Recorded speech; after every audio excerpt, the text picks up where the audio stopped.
في أقصى الشمال الشرقي من المملكة المغربية الشريفة، وتحديداً في إقليم الناظور، تتألق جوهرة طبيعية اسمها قابو ياوه، أو كما يسميها البعض رأس الماء.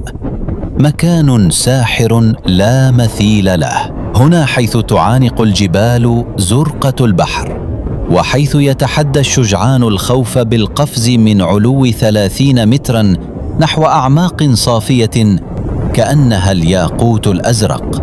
أجواء لا توصف، ضحكات، صرخات، عدسات تلتقط لحظات المغامرة، ورائحة شواء السمك تملأ المكان.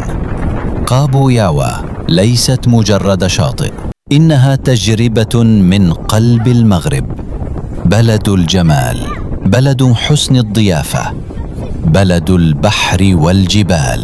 من السعيدية شرقاً إلى طنجة شمالاً، ومن طنجة إلى الكويرة جنوباً، يمتد الوطن شامخاً متنوعاً نابضاً بالحياة في كل شبر من أرضه.